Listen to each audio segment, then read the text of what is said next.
Welcome to the Capitol Report, and we're here with Dr. Roger Kahn, our state senator from this area. Good to be with you. Great to be here, Kendall. As we do this taping today, we are in the middle of a very complicated state budget negotiations, and this week the House Democrats made some decisions on the floor. What is your reaction to the decisions that they made? Well, there are good things and bad things. There's yahs and there's boos. The positive thing is that they have passed a bill. The fact that they've passed a bill now gives us a vehicle to begin negotiations to finally finish up the 2007 budget, the year we're living in. And that progress did take some time, because even though the budget situation has been a difficult one, we've been waiting several weeks for that first important move. Really, this should have been done somewhere in the neighborhood of about a month or 6 weeks ago, if for no other reason than we all recognize there's some negotiation that has to occur. And that leads, of course, to the boo part of what was passed by the House.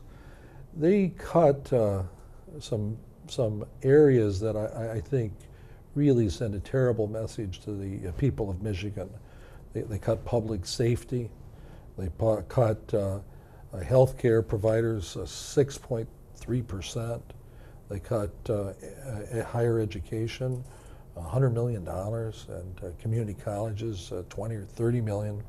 As we look to the issues in Michigan, we look first to the issue of jobs. And cutting our higher education people and our universities provides, well, a message that the education our kids need to be competitive in this tough world that we're living in, these tough markets, that is going to be potentially diminished. The people who work in our universities, Alma College, Saginaw Valley, if they're thinking about, well, maybe I don't want to teach here, maybe I want to move to another state, it sends them the message that their jobs may not be secure, and maybe they ought to start looking. For our most vulnerable people, people who rely on Medicaid for health care, this will lead to dropout and loss of providers in our central city, in Saginaw, where I'm from. We already have too few health care providers.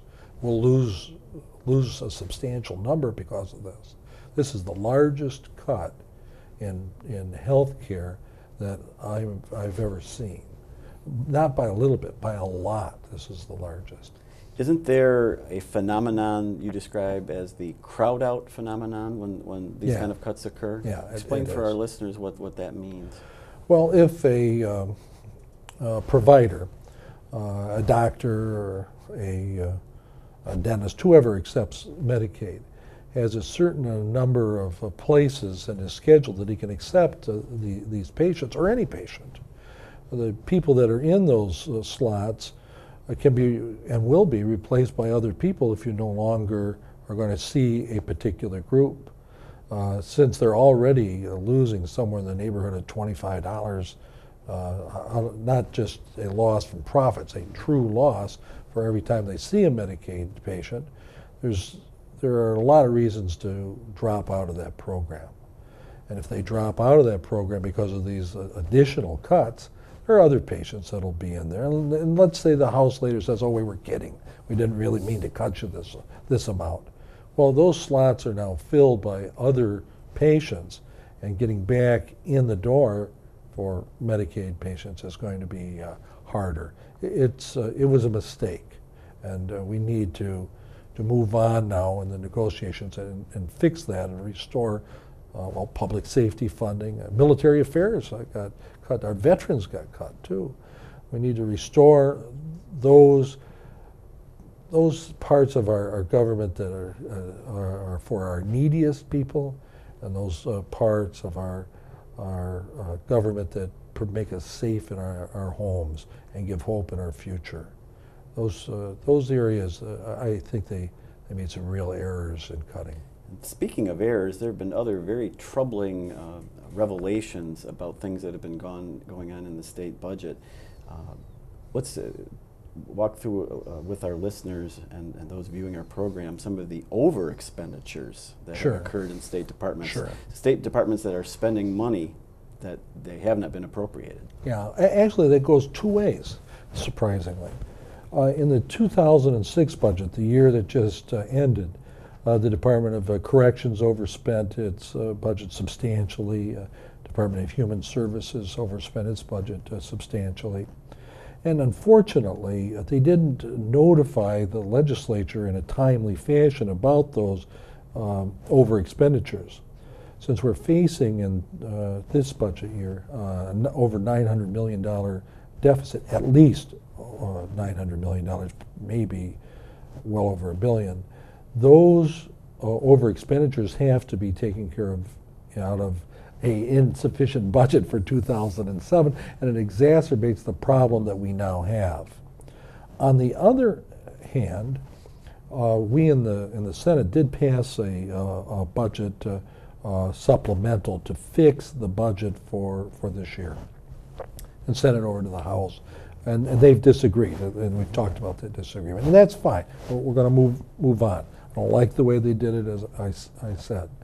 But the executive, also the governor, has essentially impounded some of the funds for libraries and other things of that nature. Now, going back to 1979 or so, Frank Kelly, from the former Attorney General, who I believe Governor Granholm followed as Attorney General. That's correct.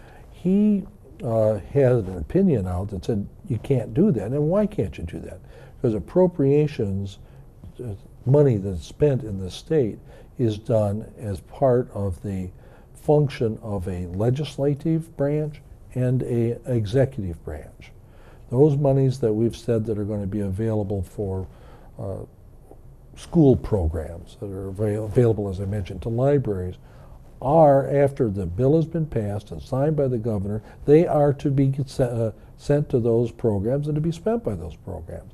So if she wants to change, if the governor wants to change some of this, she has to come to the legislature and say, hey, I don't want to spend this money. Now, she's got some reasons because of the budget shortfalls we have, but not reason to do that without the other partners in government.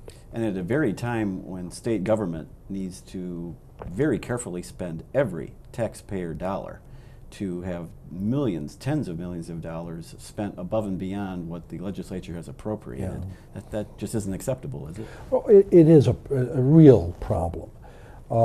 I hope that as part of the negotiations that we work through this year, that we address that issue. It becomes a confidence issue, the part of the legislature in the other departments and a part of the people and the government as a whole. That really goes to part of the problem that we're having right now with the 2007 budget. Since it's short so much money, finding a way to fix that could be done with some tax increases. The governor proposed, for example, a 2-cent increase in various services, which we in the Senate turned down. It could also be done with cuts in existing services. That's the approach that we took. Now, which of those at the end of the day is going to be the law of our state will be determined ultimately in these negotiations. It's my hope that that we're not going to be raising any taxes. The people in my district tell me overwhelmingly that they don't want that done. And the reason why they say that is because of some of the things that you mentioned.